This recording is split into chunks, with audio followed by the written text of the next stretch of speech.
pleasure for us to welcome Nipun. Thank you.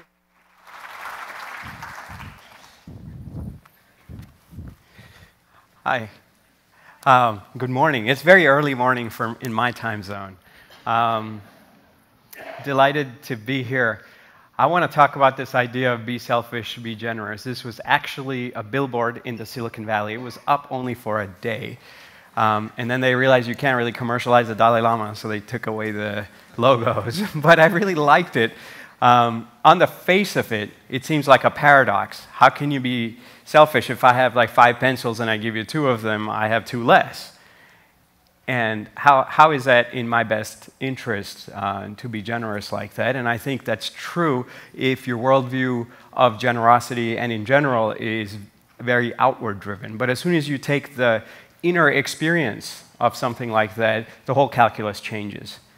It really starts to reconnect us in profound ways. So I want to share a little bit about that. But let me open with this. I mean, I think this is a scene we're all familiar with. Technology connects us at the level of information, but it often disconnects us at the level of our humanness. One of my friends works at this very big company, a household name, and he was telling me this mega research that they did at their company. They went out to young kids, and lots of them, and they asked them this very simple question. They said, if you had to give up one of these 3 things, which one would you give up? Choice A, your internet access. Choice B, your smartphone. Choice C, your sense of taste. 72% said sense of taste. And of course, this person goes up and he says, wow, this is a great growth opportunity. It really starts to ask, it's a very provocative study, and it asks a lot of deeper questions. But the way I look at it is that we're looking to connect. And when we don't have any technologies to connect, we go on the outside, and we say, hey, this is what will connect us. But sometimes they're very cheap connections, as opposed to the simple idea of just a hug. Right? So how do we reconnect? This is Adam Grant. We were talking about sports earlier in the morning. This guy has a great story. At the age of 14, I think, he wanted to be a diver. He decided to go out and try out for the diving team. So he's like, Coach, I'm here. He kind of walks on to the high school team. I don't know, I guess everyone's a walk-on high school teams. He goes out, and the coach looks at him and he's like, no, 2 left feet, you really shouldn't do any of this stuff. Go try another sport. He says, no, I'm going to do it. And he says, no, you really shouldn't. He says, okay, fine. You really want to do it? Go do it. Over the next 4 years, he practices hours every single day. Like diving was his passion. I don't know, maybe, I don't know how many, 10,000-hour rule probably applies to him. But he just put in a lot of hours, makes it to Junior Olympics. He became very successful. Goes on to Harvard. He's also a very bright guy. Goes on to Harvard. He's on their dive team, swim team, and he makes it to the NCAA championships. Big deal. In the final round of this championship, he's looking at some of his competitors, and of course, everybody wants to win. He looks at this guy in the practice round, and he says, hey, buddy, your dive is a little off. You should do it this way. He just kind of like gives him a suggestion, just as a normal human being. Lo and behold, he gets 2nd place, that guy gets 1st place. That was the first year. 2nd year, he made it to the final round again of the NCAA championships, and he sees another person with making a little mistake, and he just can't help himself but help. Right? He's one of these very giving kind of people. He goes out and he's like, hey, buddy, you should tweak it a little bit this way. You know, that'll be good for you. That guy gets 1st place, he gets 2nd place. So Adam had this in his head that, look, if you're a giver, you're going to be at the bottom of the rung. You know, nice guys finish last, that kind of a thing. But he ended up then going on at a very young age. He becomes very successful in business life. He becomes the youngest ever tenured professor at Wharton. He's now a celebrity professor. He's got an international bestseller. But he had this idea that he was really curious. He's like, do givers really end up at the bottom of the pyramid? So he decided to study it. He's a scientist, a researcher. So he decided to go out and look at all these all these hierarchies in so many different places, and he says, where are the givers? So he expected them to be at the bottom, and he looks at the bottom. He's like, actually, they're there. But he says, let me look at the top. They're there too. Let me look at the middle. They're there too. So you can actually succeed as a giver. It has nothing to do with how we generally perceive of this. He refines these ideas, and he says basically that there are three kinds of people. He says, on one end, you have the takers. Takers are just going to grab as much as they can without worry about what the other person's thinking. Then you have the matchers. The matchers kind of have a different view. They say, look, if you're a nice guy, I'm going to be nice to you. If you're not so nice, I'm going to put up a boundary. We kind of think of this as a reasonable person. That's a matcher. And then there's the giver. This is the Adam kind of a person that says, hey, buddy, your dive's a little off. And even if he wins, this person just gives because that is in their nature to just think of the other person first. So he says you have this sort of ecology of givers, takers, and matchers. And in any ecosystem, you're going to find all of these people, and it has nothing to do with how successful you are. But givers have a very unique set of advantages. And he goes on to list all of these. And there's so many. And this is all backed by incredible science. Givers are very motivated. They're enthusiastic, have a lot of willpower. They burn out less. They're very good. They actually have an advantage in terms of connecting with other people because they're more, this is a sort of a modern time advantage. Givers are more capable of activating dormant ties. So dormant ties are interesting because it used to be that you could keep up with about 150 people in general, and now we all have like 900 Facebook friends, but we know how those are, right? But a lot of those, if you are a giver, you have a lot of, in general, you have a lot of dormant ties, people that you don't keep up with. Now, if you're a giver and you hear from me after 4 years of no contact, what otherwise you would call a dormant tie in science speak, you're happy to hear from me and we'll have a chance to reconnect. But if I'm a taker, you're just like, okay, there's no way I want to talk to that guy. Right? So the givers end up having an advantage of being able to manage a network of loose ties. And this is what he's talking about, and they have a lot of science around this. Givers are also very collaborative, so teams with givers are more productive. They also have a lot of influence. Leaders who are givers succeed in a very different way. There are some remarkable examples around this. And so Adam goes on to say, hey, look, there's a whole lot of advantages to givers. But we may not even need that kind of rational analysis of this. Right? Some of us, we would just want to be givers. And the question we would ask is, how can we create a giver kind of a culture? Whether it's in your family, whether it's in your neighborhood, whether it's in your company, whether it's in a city or a society at large, the whole world, how do we create a more giving culture? Science, interestingly, has a brilliant answer to this, and it's very simple. The answer is, it takes a consistent contributor. In any ecology of whatever size, if you have just one, sometimes in so many groups, just having one consistent contributor can change the flavor of the ecology. So what's a consistent contributor? Consistent contributor looks for collective good first and personal good second. At Kellogg School of Management, they did this study, and they saw that people in groups, where groups are working together to solve problems, they saw that if there is a consistent contributor, what it does is it takes the conditional contributors and turns them into givers. And when everyone gives to each other and there are less boundaries, productivity shoots off the roof. Right? But in layman's terms, what it really means is this. It says in a larger group, if someone consistently acts as a friend, it's easier for others to act as friends, and everybody really wins. I think about, well, where have I seen this? I think we've all seen this. We've all experienced places where we know that there are these consistent contributors, and they change the ecology that they're in. For me, I have every Wednesday, my parents host these awaken circles in their home, and the idea is very simple. In the first hour, we just move furniture out to the side. It's open to anybody. People walk in, you sit down for an hour of silence, just to kind of reconnect with yourself, calm the noise down. In the second hour, there's a circle of sharing. And in the third hour, there's dinner in silence. And my mom cooks for people. And over the last 18 years, they've hosted this every single week. All kinds of people have come. My mom must have fed more than 40, 50,000 people just in our home. It's a remarkable thing that happens. But a very curious thing happens because after dinner, you got dishes. And so somebody's got to do the dishes, right? And so this is a photo of a small group of us after one of these circles, after the cleanup, right? But before this happens, here's the very curious thing, is that everybody's fighting for doing the dishes.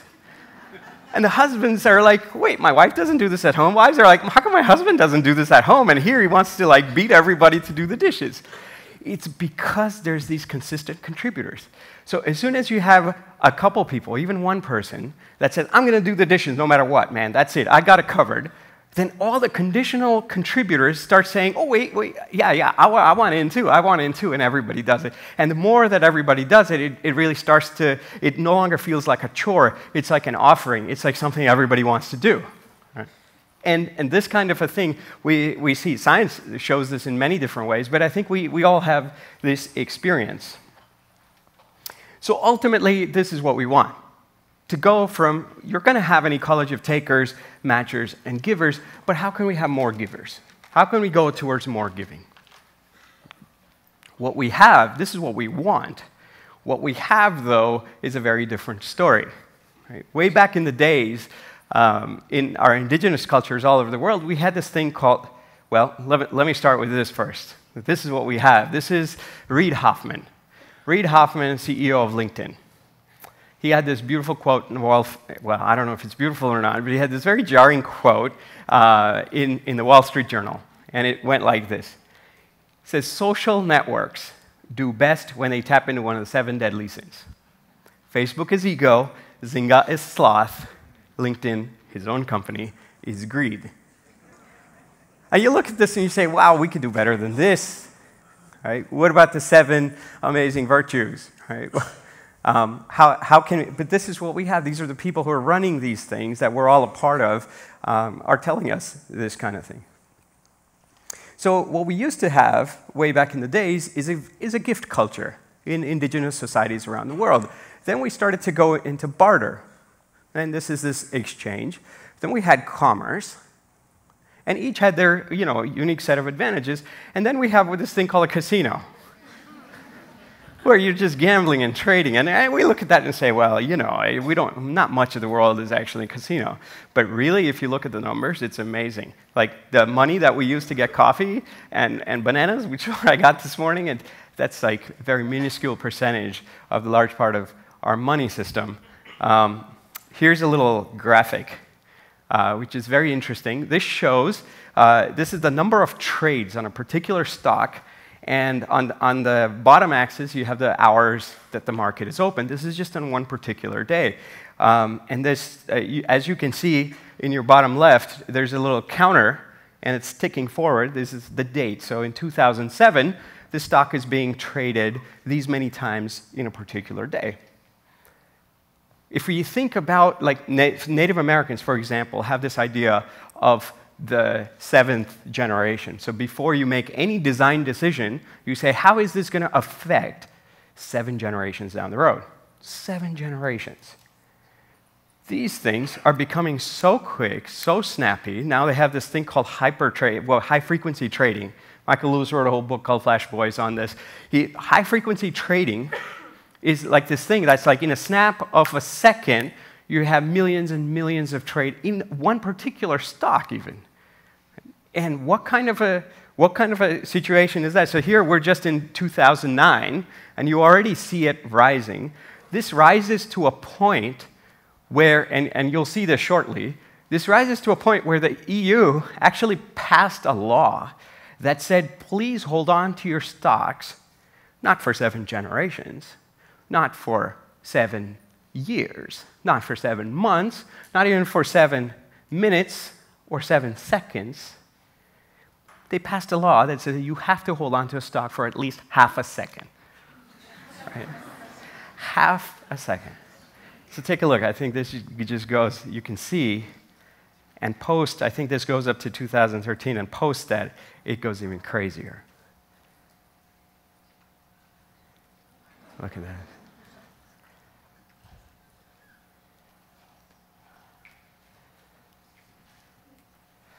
So this idea of a casino is a very real sort of a thing, and it's gotten even worse. So this is not to say we need to stop the casino, or certainly there's so much good commerce that happens, but this is to say we need to balance the spectrum. Right? How do we shift from this side to the other? How do we bring more of a gift culture into our societies? And that's a question we've been asking at ServiceSpace. ServiceSpace is an organization that we had started in 1999. A few of us went to a homeless shelter and we said, we want to help. We don't really know how. We're in our early 20s, but we want to help. You know, we've got two hands, use us however you want. They said, well, what can you do? We said, we don't know, whatever you want us to do. We were from the Silicon Valley, and we ended up building them a website. It was so meaningful for us that we actually went and told all our friends about it. It says, hey, look, no agenda, no strings attached. We've never started an organization. We just want to give. Just out of the goodness of our heart, makes us feel good and helps them, do what they're doing. So we ended up building thousands of websites. But along the way, all kinds of interesting insights emerged. So we started by building websites. But the very curious thing about ServiceSpace was that it was all volunteer run. So on one side, if you have a job, and this is your cubicle, sort of like, I have to do this, I don't really want to do it, and you go to work, right? And you're kind of somewhat motivated, but not really. And then you have this, where people are just like pumped up, right? They're just like, I'm doing this as a labor of love. And when you do anything as a labor of love, when you're voluntarily doing it, you're motivated in a very different way. And this sounds great if you're 4 or 5 people, but our ecology went from 4 volunteers, which is how we first started, to 400,000. And when you have an ecology where instead of having 4 staff working like 40 hours a week, right, 5 staff working 40 hours a week, what if you had 40 volunteers contributing 5 hours a week? Mathematically, you have the same amount of input. But really, the energy and the motivation and the commitment to the cause is so deep and is so profound. And when you scale that up to 400,000, for example, it starts to create a very different kind of intelligence in that ecosystem. So as I said, we started with building websites. But then we said, now we have all this institutional capacity. What should we do? So we're like, well, we should solve problems that money can't solve. And we're like, what can money not solve? Well, actually, it turns out there are many things money can't solve.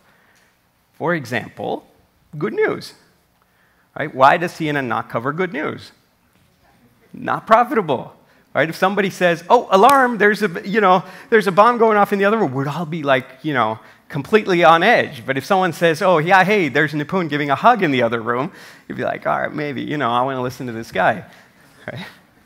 So that amygdala response, that fear response in our brain is a base level response, but nonetheless, that's what we've designed all our systems for, to respond to that. And that's why we don't have good news. So we started creating these portals, like Daily Good is one of those portals. KarmaTube is another one where we decided to, it's kind of like the YouTube of inspiring videos, coupled with inspiring actions that you can take. Then we decided to go out offline. So we started a little game. Like, I brought some for you guys. And these smile cards say, hey, you do an act of kindness for somebody, leave a smile card behind. Tells a person, you don't know who did this, but you can pay it forward. This is a reminder to pay forward and keep the chain going. We've forgotten. This morning, I was coming here and it was raining. I'm staying just a block and a half away from here. So I'm in the hotel, I come down, I'm like, oh, it's raining. I've got like this kind of a blue shirt. It's not gonna look good if I need an umbrella. What am I gonna do? Okay, I don't have an umbrella. I go to the concierge desk and I'm like, do you guys like sell umbrellas here? And he looked at me like, no. And there were 2 of them that were kind of looking at each other like, what do we do with this guy? And one of them, Jesse, is like, here's my umbrella. He just gave me his umbrella. He says, are you going to bring it back? I was like, or should I charge you $5? And we had this really beautiful moment, and then I was like, I just went up and gave him a hug. And there's a kind of human moment to it. It's not that if they had a store where I could have bought it for $5, it's one thing, but I actually have his umbrella with me right now, and I'm going to go back, and I'm probably going to leave him a nice note, and maybe something else, and it just creates a very different opportunity, right? But how do you make sure, like how do I not just look at that experience? Or if, let's say you pay toll for the guy behind you. I don't know, has that happened to anybody? Like, has somebody ever paid your toll, some car in front of you? There you are, there are a couple people. Wouldn't it be amazing if all of us held up our hand, or 80% of us held up our hand? And that kind of thing can happen anywhere we are. Even with the smallest things, you could leave like flowers at somebody's doorstep. So this is the kind of thing that's very hard to monetize. So you can't put a business model around it. People have tried, all these corporate brands have tried because then it's PR for them. But actually it ends up being very difficult. But volunteers can do it. If you have volunteer-run ecology, you can do it. So we started doing a whole bunch of different experiments in the offline space. We started running a restaurant, which was completely offline, but we changed all the rules of this restaurant. You walk into this place, and your check reads 0. It's 0 because someone before you paid for you, and you are trusted to pay forward for people after you. And people are like, oh, does that work? How can it work? After 8 years now, there's like so much research. It's in 17 places around the world. It's volunteer run. It happens on a sporadic basis. We don't actually run the full restaurant, but we go in, take over a restaurant, and anyone from the street can come, and we're saying, look, we believe in generosity. And people are like, no, but people would just take, right? You can't just trust people. We're like, okay, well, if they take, we'll be closed. That's okay. Let's try it. We tried it, and it works. It's amazing. And like the Awaken Circles I told you about, so there's this whole ecology of so many different projects. I mean, this is just some of them. But all of these, if you were to ask me, what have we learned? What have we learned through doing all of this? I would say I've learned the most. My dad says this in a really funny way. He's worked his whole life in a salaried kind of a job, and he's now retired. And my dad says, Nipun, it's really funny how all these people work so hard, and they're not even getting paid. It's like, what's the catch? Like, how do you do it? It's because there's these very different kind of motivations. And if we learn to look deeply in these motivations, it's actually stronger than the extrinsic motivations. So on one side, you have these extrinsic motivations, money, power, fame, right? These sort of typical motivations. And on the other side, you have this very intrinsic motivation. Right? You have growth, and you have knowledge, you have purpose. Even subtler than that, you have compassion and forgiveness and kindness. And typically in society, a healthy society, we have these 3 big sectors which are in balance. You have the private sector, which works with extrinsic motivations, which is great because there are a lot of problems where extrinsic motivation works really well. Then you have a sector which is just based on intrinsic motivations, and that's the voluntary sector. This is where we do stuff just because it's the thing to do. This is my buddy Jesse, whom I just met this morning, but he feels comfortable in giving me that umbrella because he trusts me to go and bring it back. And this is sort of the social fabric of society that we can't ignore. And then you have a public sector which says, hey, look, I'm just going to make sure things are balanced. This is how it's supposed to be in theory. In practice, however, we have this giant private sector, which, as we all know, is taking over the public sector in very serious and often troubling ways. And you have this thing called the voluntary sector, which is kind of small, but it's now also is like getting eaten up by this hungry ghost of the private sector. This is a great graphic, right? Everything in the name of the sharing economy, now everything has a price tag. It's one thing to say, okay, I have an extra room, I'm going to put it out for $38 a night, and my lawnmower, and they say that you have 80 million drills, like, the drill bit, and you have these power drills, 80 million of them. Average one gets used about 13 minutes. So you can make a pretty good case we should do this kind of sharing, but if sharing comes with a price tag, when you look at your dog and you say, look, I can rent my dog for $5 a walk, it really starts to raise some very interesting questions, because the problem with this is that when everything has a price tag, we forget to connect with a priceless. And that priceless is very much a part of being human. So what does science say about this priceless? Edward Deci at University of Rochester has done research for 40 years. And he says this motivation, this being motivated by the priceless, motivated by intrinsic motivations, is profoundly powerful. He has done this research for 40 years, and he categorically says that this idea of a contingent reward, this idea that if you do this, I'm going to give you a carrot. Right? If you do this, then if you get it to the next milestone, I'm going to pay you even more. That idea actually doesn't work, and he's tested it out. Like people who love to solve puzzles. They would say, great, you guys solved this puzzle. And then one fine day, the researchers come in and say, oh, well, now we're going to pay you. So they say, great, I was already doing this for fun, now I get paid, right? And then they take away the money at some point. As soon as you were getting paid, and now you take it away, it's no longer fun. They no longer solve puzzles just for fun. Right? And this is true not just for the intrinsic motivation of fun, but so many other motivations. So love is actually a lot stronger than the carrot and the stick model. Science says money desensitizes us. So don't show me the money. When you're working with intrinsic motivations, do not show me the money, is what science says. Then they had this really awesome research in Max Planck Institute of Evolutionary Anthropology. They looked at these 18-month-olds. 18-month-olds are very young. They haven't been conditioned in so many different ways. 18-month-olds are in the room. Somebody's over there and is hanging some clothes, and they drop a clothespin. This 18-month-old invariably pick this up and hand it to the person who's in need. Because I'm hanging it, and this 18-year-old comes, sees that clothespin, and hands it up to me. At 18 months. So we're sort of wired to give.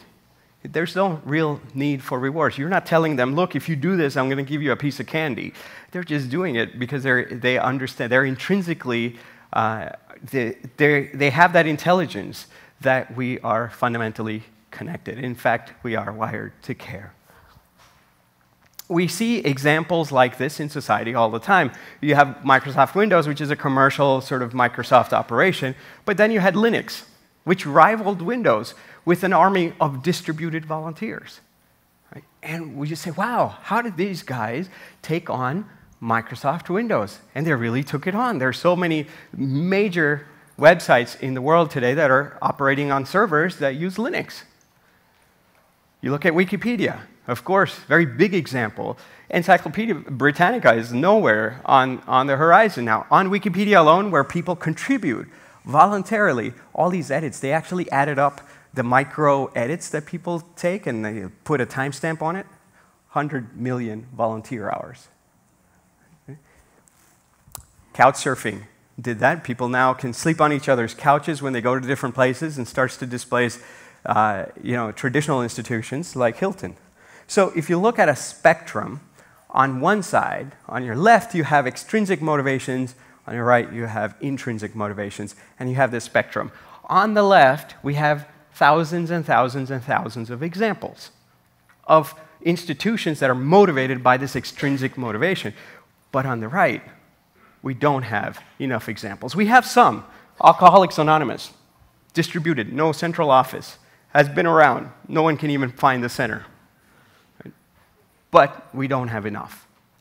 And we don't have enough that take advantage of the newer tools and newer possibilities of connection that we have. And so how can we add more to that side? We need a healthy spectrum.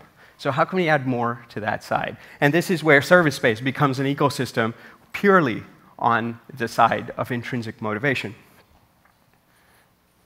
So on one side, you have this extrinsic motivation, which looks at the zero-sum game. I have 5 pencils, I give you 2, I have 2 less. Maybe I do it because my compassion is so strong, but you have a kind of lack of generosity, a lack of empathy. There's so much research now that talks about this. As we move further, you have generosity as a strategy. When Adam Grant, right before his book came out, where he's talking about givers, takers, and matchers, the New York Times headline says, "Giving as a way to get ahead." And giving as a strategy, right? And this is where, hey, look, I've got one foot in the external world, I need to be sensible about it, but my heart kind of says, I want to honor my heart. So you're kind of doing both. Right? And that's generosity as a strategy, has its purpose. As you go a little bit farther, you're more on the intrinsic side and less on the extrinsic. It's like, yeah, I have details that I need to worry about, but I really care about being a good human being. I really care about being able to connect. And so generosity becomes a way to reconnect. Whenever we do the smallest act of kindness, before even the ripple goes out, fundamental things start happening to us. Right? Basic thing is your mind quiets down. And when your mind quiets down, it falls into an interconnectedness, and you're satisfied. You don't need to go to the mall. You don't need to be externally stimulated to be satisfied. Now you just need a lot less. And you're not doing this because of some philosophy. It's because you are connected in a very real way. You feel very satisfied, even at your biological level. So generosity becomes a way to reconnect and to be much more alive. And that's where you have intrinsic a lot heavier than extrinsic, but extrinsic still there. And then you have people who are purely on the intrinsic side, and generosity just as a way of being external is like a very thin layer that you have on top. And you have so many saints, from Mother Teresa to Martin Luther King, Mahatma Gandhi, of course, who created social change by being rooted purely in the intrinsic. Extrinsic, they did a lot of work on the outside, but it was rooted in their intrinsic motivations. And so you have a whole spectrum around this idea. But what I want to share, though, I want to conclude with this idea. I want to share a few stories around what happens. On this side of the spectrum, we know enough about what happens on the left side of the spectrum, but on the right side of the spectrum, it's not just that you make things better, you actually create a very different kind of intelligence. In a group of people that are practicing, say, generosity as a way of being, there's the collective intelligence that arises is significantly different than the collective intelligence that arises on a different end of the spectrum. So how is that different? I want to share a few examples of how this can ripple out into society. And these are all examples that we have experimented with within Service Space, but they leave me with a lot of hope. This is Karma Kitchen. I told you about Karma Kitchen, right? You walk in and you have a meal.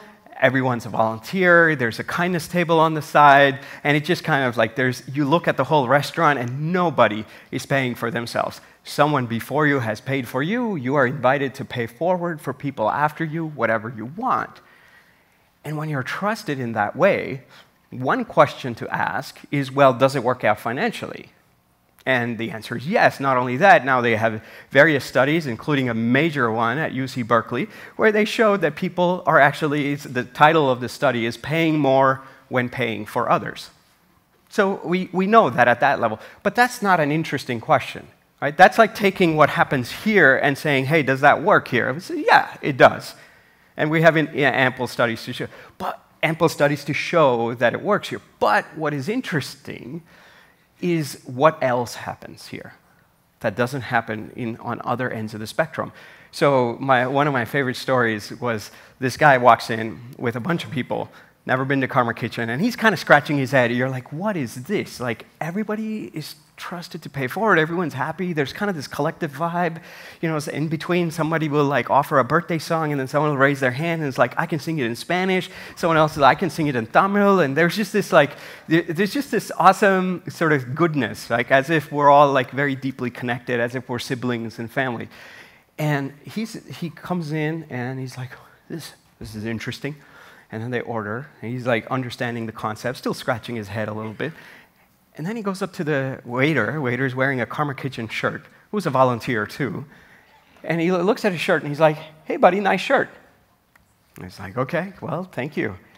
And then the waiter takes the order, he kind of goes back, and when he goes back, he's like, oh, he liked my shirt. I should just gift him my shirt.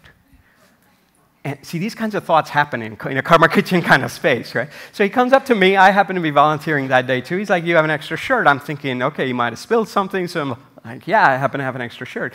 He takes his shirt off, puts this on, goes up to that table in a nice little package. He says, oh, you like this shirt. And he wanted to buy it. And he's like, there's no place to buy it. It has to be gifted to you. When you volunteer, everybody gets a T-shirt, that kind of a thing. And so he's like, I just thought I'd give you my shirt. Here it is. And he leaves a nice note. He says, please laundry before using. Yeah. And this this first-time guest is completely confused. He's like, no, I don't want the shirt off your back. He's like, no, and this guy's like, no, it's no problem, you take it. And now this guy is like completely baffled by this whole situation. He's like, which restaurant do you go to? And you say, nice shirt, and the guy takes it off and gives it to you. It's like he's confused, now even more so. So a few minutes later, he's processing. A few minutes later, he goes up, he calls the guy again, the server, and he's like, you know what? I work at eBay, and I get these gift cards, and I just think what you guys are doing is amazing. This is how, wouldn't it be amazing how the world is? I want to contribute. It's like, here's these 2 gift cards, $50 each, $100. This guy at one level is probably thinking, wait, wow, no, this is a good business model. It's like you're given a shirt, you get $100, and so he says, this is for Karma Kitchen. Comes and brings it back. He says, what should I do with this? And I said, well, Karma Kitchen is all of us. Why don't you ask him to go give it to a random table? So this guy goes back, he's like, sir, thank you for giving it to Karma Kitchen. Karma Kitchen is actually all of us. And why don't you give it to a table that inspires you? And he just turned, he's like completely, it's like, no, I'm an introvert, I can't do that, this is not something I do. So they're kind of in this moment, and this guy's like, okay, you know what, yeah, you just stay here, but I'm going to go to a table and give it to him. Goes to the first table, a mom and son. They hadn't even ordered, first time there. The son brings his piggy bank. Mom wants her son to understand what it means to pay forward for people you don't even know, what it means to feel the connection with people before you whom you don't have a physical connection with, that expansion of empathy. So mom has brought this kid right there, and it's so incredible. Right? Because right as before they even order, they're processing this thing, and they go onto that table. He gives them, he's like, ma'am, someone on another table who wishes to be anonymous just wanted to make your day because their cup of gratitude was overflowing, and here's a $50 gift card. And this woman's like, what? Like, I was still understanding, money is raining up from the skies here? What's going on? Like, am I in heaven? And the same thing happens on the other table. And this guy who was turning red just by, in his first encounter with the server is looking at this and is probably turning pink and purple, And this possibility of why was he motivated, right? So much value was generated because everyone is moved by generosity. Everyone is moved by gratitude in a very deep and profound way, not in a calculated, manipulative way, just in a way. We're not trying to sell anyone anything, right? But yet, people are just moved, and when they're moved, they pay it forward intrinsically. Compassion is contagious, right? It doesn't need a marketing plan. We're just all wired this way. We just need to create designs and systems that allow us to ride that wave. This is a guy, Richard Whitaker. He runs a magazine called Works and Conversations, interviews remarkable artists about their whole process of creating art. And he had been running the magazine for about 15 years, runs across service space, and he says, one of the things in our first conversation, I said, Richard, what you're doing is too valuable to be sold. So he kind of did a double take. He's like, usually you associate value with price, right? It's so valuable, you should charge more for it. But I was saying, I really felt that, though. I was saying, look, this is too valuable to even have a price tag. You should just gift it. He started gifting it. Over the last 7 years, close to 8 years now, he's doing better than ever before. And not only that, I was speaking to his wife, and his wife's like, I've never seen Richard this happy. He's 73 now. Right? And he is just loving this labor of love. He's loving the connection he has with all his subscribers. When he first heard about this, he took the remarkable stance, and he was like, this is what I got to do. You're right. In that first conversation, this is a radical idea, right? For somebody selling subscriptions for 15 years, he goes home, and his response is, not only is this a great idea, but what I'm going to do is write a letter to all my subscribers, and I'm going to tell them that from now on, I'm offering refunds. And from now on, only offerings of gratitude, right? Whatever you're moved to offer. And that the magazine's still doing great after so many years, and that has rippled into so many different possibilities that just wouldn't have been possible if he was on the other side of the spectrum. This is Twee. Twee has been doing this with her acupuncture clinic and experimenting in so many different ways in a physical clinic location. This is a guy in India, Uday, also a friend. He decided to run his rickshaw in the same way. Now, a lot of people, sometimes when you sit in a rickshaw, I don't know how many of you guys have been to India, but here's a tip. Sometimes you sit in a rickshaw and you say, hey, I want to go to, I don't know, Lexington. And they'll say, oh, yeah, Indianapolis is just on the way, And they're like taking you around, and we're like, and you have no idea, you're just there. And so it's this thing, when you come home, you're thinking, oh, the moral fabric of this country has just gone down, this is not the right way to do it, you can't trust them. Or you'll have some NGO saying, yeah, I'm going to give ethics training to these rickshaw drivers. But really, if you stay with these rickshaw drivers, they have their own dreams, they just feel shortchanged by the dominant paradigm. And so they have kids, and they have dreams for their kids, and they just, when they see you, it's, they're thinking of their reality. So it's a complex situation. But this guy, in the middle of that, says, anyone who sits in my rickshaw, no charge. No charge in the sense that you can pay forward for somebody. It's a gift to you from someone before you, and you get to pay forward whatever you want for people after you. And everyone asks him, so how does it work? This guy would be a UN statistic on some poverty chart somewhere, and he is saying, I believe in the love in your heart. I believe in your propensity to respond to love. And when he says that, everyone is shocked, and everyone is totally moved, and people ask him, so does it work? This thing, when you trust human beings and the love in them, does it really work? And he's like, well, and we told him everyone's going to ask him, so he was keeping a ledger. It went from this place to this place. They gave that much, and this place to that place, and people gave this much. On balance, kind of works out. But he says, some people give more, some people give less, but he's like, I make the same that I would have otherwise in terms of financial wealth. But he says, take a look at this book. In this book, I asked people who sat in my rickshaw, I asked them how they felt. And people are moved to tears because they are learning generosity from a rickshaw driver. They take vows for life sitting in his rickshaw. They write these incredible letters. And when in the face of this, he says, how do you value that? You can't. And this is a different kind of wealth that is generated through this process of engaging in something where they could have been completely disconnected. But now they're connected.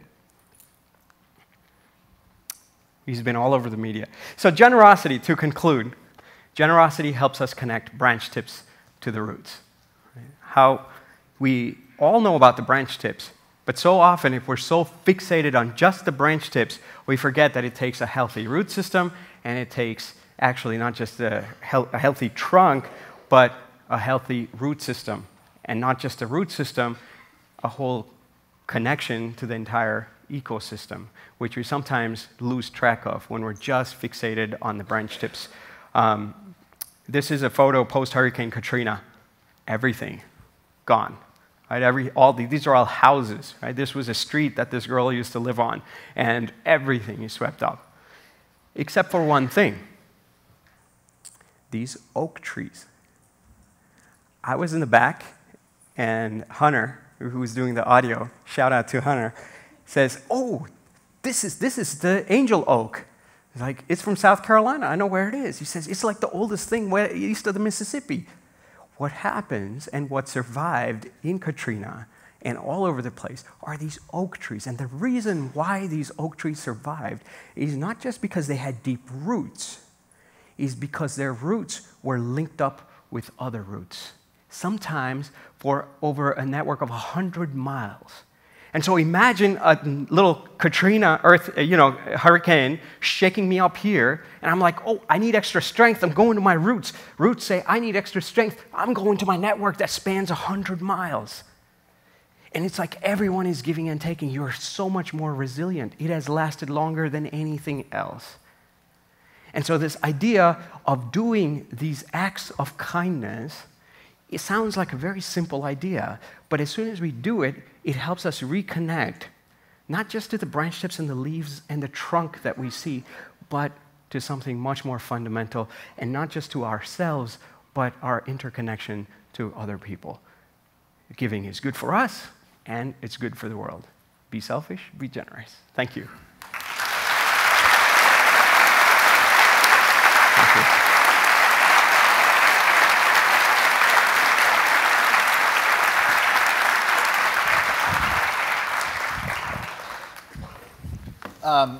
Anybody like to ask a question? There are mics in there, and please feel free to ask questions. Let me start out.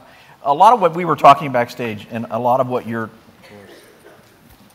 committed to and talking about in many ways, not totally, but in many ways is kind of counter to at least the culture in this country, and particularly in business, where we talk about, it's being tough. Go get her, Go get it. And, how do you see this? Do you see this kind of philosophy? How do you see this integrating into that kind of environment, whether it's business or another organization that's more along those lines? Well, I think there's a lot of research that is now coming out that shows us this. Wall Street Journal last week reported on gratitude, and they said actually people are a lot more motivated. John Templeton Foundation did this study with 2,000 people.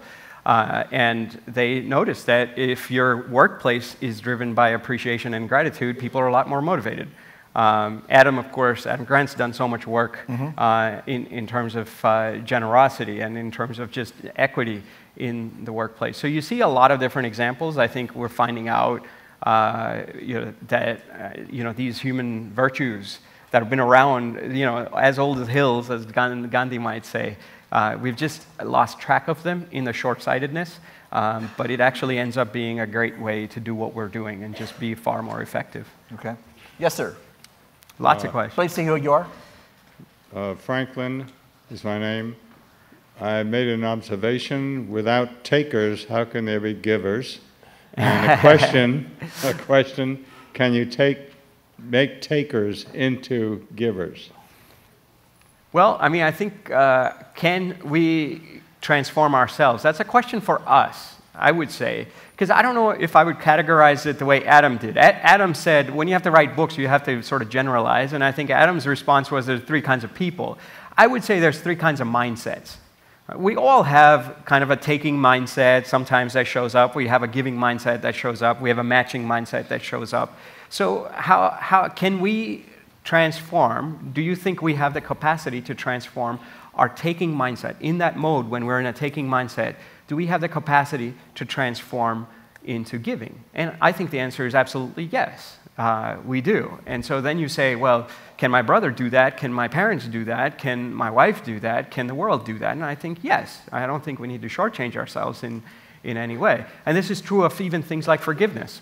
A lot of people say you just work with punitive sort of systems because, hey, people are beyond that kind of love. And I can tell you story after story where that's just ends up not being very deeply sustainable. So I would say you can certainly convert our taking mindsets towards more giving.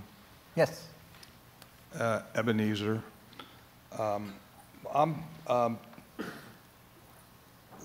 One-on-one or person-to-person as opposed to corporate is where I have, I think of myself as a giver.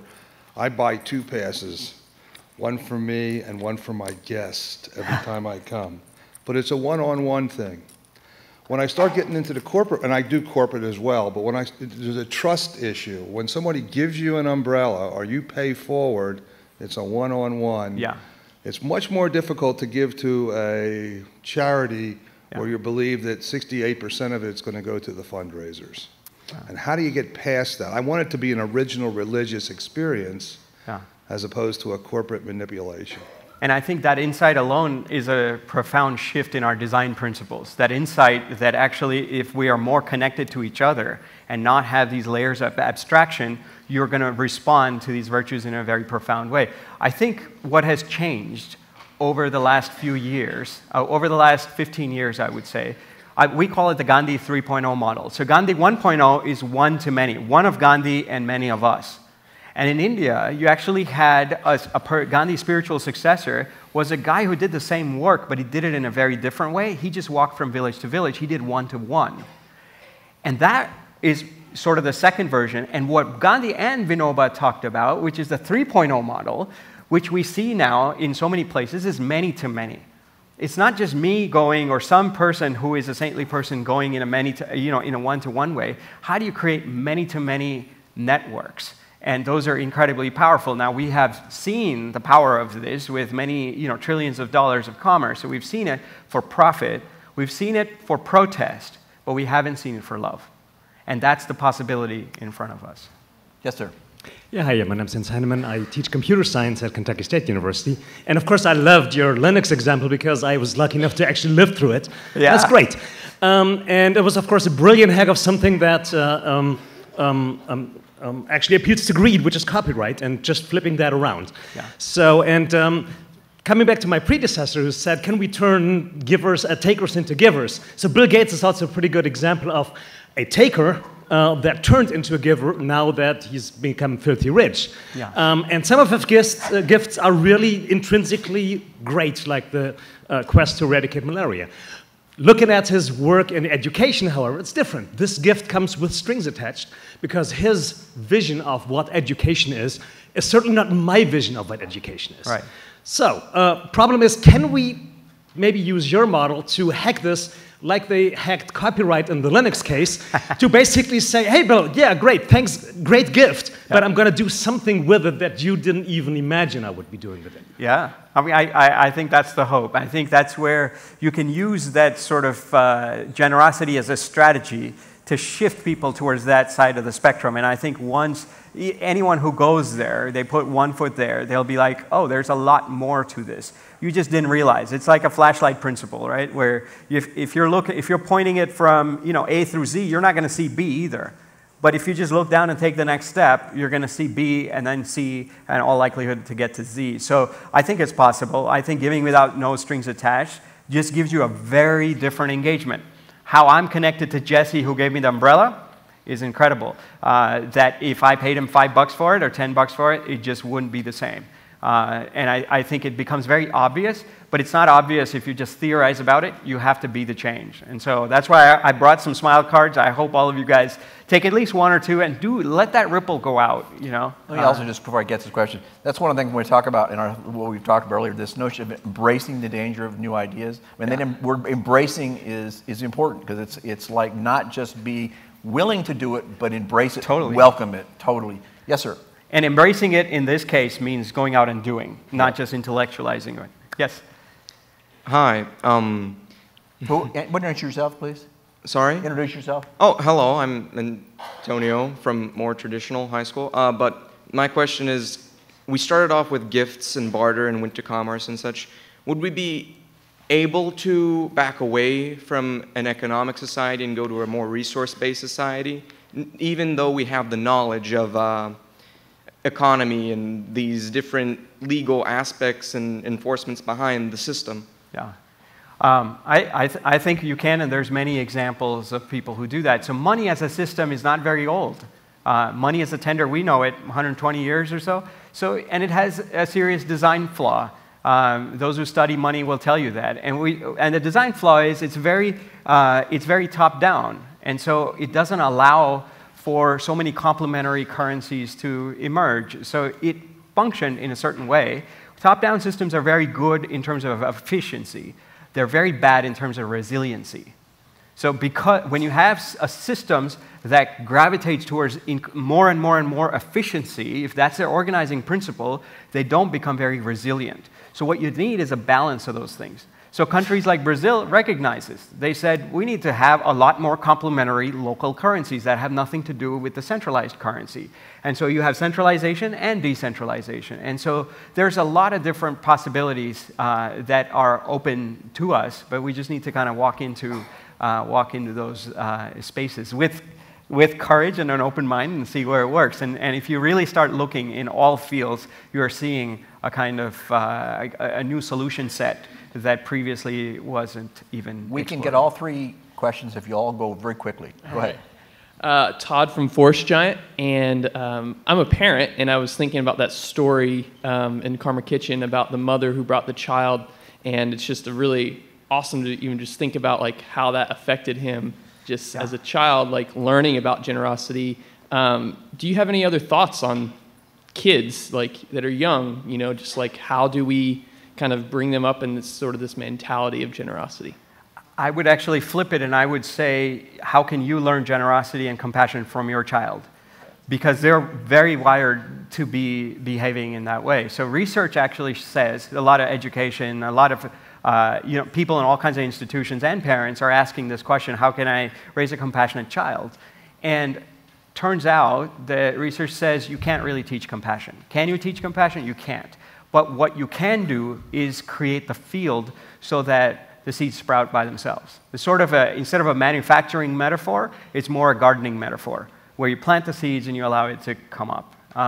So lots of different examples around that. If we had more time, I could tell you more. But I would say flip it around and just let your son or daughter just be who they are. Let them act naturally. Don't bombard them with sort of me-oriented stuff just because society has conditioned you and I in that way. Yes, sir. Evan Wright from Atherton High School. You talked about in your presentation about how younger children already have the instinct of generosity. That being said, then why historically have our mindsets of ourselves as individuals and society moved away from generosity and gifts and bartering to this commerce, competitive-driven society that we live in? Yeah, I think there's a very me-oriented approach, just the same way that I was giving the fear example versus the love. I think fear is a base instinct. You start to protect yourself, but evolutionarily, evolutionary sort of scientists have shown that even in ancient times, generosity and altruism was very present. They actually looked at the bones of people who were disabled and physically, challenged in that way, and they saw that they were they were supported by their community. They didn't die when they were young, and so evolutionarily, we know that generosity is a way to actually survive in a much longer term. With a longer lifespan. And so we're now learning some of these things. I think a lot of this is we just haven't uncovered a lot of these truths. So I think for a short time, we've gotten into this me-centeredness, and we're realizing that me-centeredness is not serving anybody. It's not serving this person, it's not serving people around them or society. So I think it's a matter of just evolving the designs and perhaps getting to something that is very ancient that we've forgotten. One more quick question, just trying yes, ma'am. Okay, I'm Kendall from Atherton. I just wanted to know, do you believe that people are genetically born as a taker, a giver, or a matcher, or do you believe it's influenced as they grow up? Science is mixed on nature versus nurture, but I would say it's a large part nurture. I would say in this moment, and they've done lots of interesting experiments. I think science is very tricky because they found this thing called oxytocin, which makes us feel very generous, and they inject everybody with oxytocin, and they say, okay, guys, I'm raising money for this thing, and 90% of people gave money, and so they're like, oxytocin is the new love drug. It's very dangerous because as soon as you take one of these things out of context of our larger ecosystem, it doesn't quite work in the same way. But there is this sense that we are in states where we can be extremely generous, and a lot of those states are triggered by those around us, and there's this discovery of mirror neurons that tells you a lot more about that. So I fundamentally think it's a social response, and I don't think it's just like, hey, I was wired in a certain way. And I think that's what gives us hope. I think we can do acts of kindness here, with each other, and if you're moved and you take that action, doesn't matter what your genes say, you have the power to do that. I have the power to do that. And I hope that all of us get to hug each other. I certainly hope to get as many hugs as I can. I hope you hug each other as well. So thank you so much for being here.